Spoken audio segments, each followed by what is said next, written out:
Microphone, is it up Hi. still? So, I was wondering, I watched a couple of your videos where you spoke at other universities, and I was wondering what you thought about the term that many feminists use, empowered women empower women. Considering that I watched a lot of your videos, and a significant portion of it had to do with criticizing safe spaces and trigger warnings, which a lot of people find empowering. We'll do trigger warnings, and then we'll do, do you mind if I do microaggression instead of safe space? Okay. Several scholars have tried to, psychologists have tried to find evidence that they're effective. And I think it was Richard McNally at Harvard, a psychologist, he looked at the data on trigger warnings and just couldn't find any evidence that this was effective. If people are traumatized, they don't know what's going to trigger them. It's unpredictable. And one of the worst things you can do is completely insulate them from the world. That if someone's traumatized by something, you kind of gradually give them little by little exposure. You don't isolate them.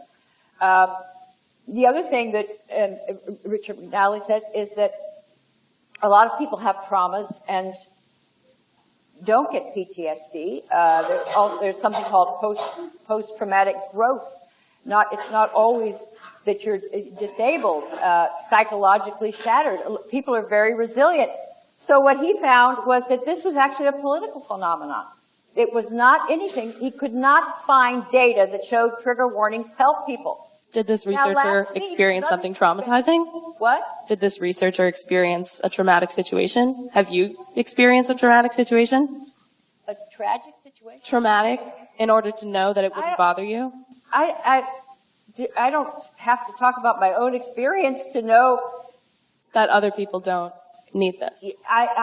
Look, whatever I've experienced, I would want to know if that, maybe it's just me, maybe this is my reaction, and maybe other people are different. So you do want to have someone to look at a representative sample of the population and see what's going on.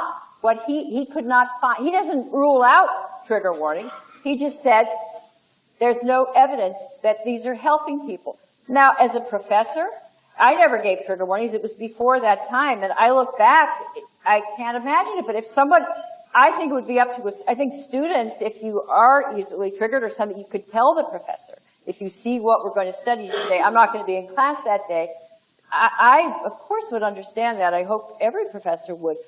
But okay, if you have to think about everything on your syllabus, and am I going to upset someone? That's really going to undermine education. So you should only think about some things on your syllabus. You shouldn't. What are you saying? You said you should think about some things, but no, I think about teaching healthy people, and which I assume most people are. And if someone's not, they should let me know.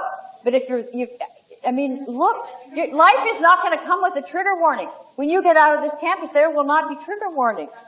Education is a safe space. Huh? Right, college is a safe space. No, it's not. It's not. It's a very unsafe space. Your definition of you are in a safe space. Naturally. Don't you want safe spaces for free speech? Safe space for reason, for debate, for open discussion, and you don't.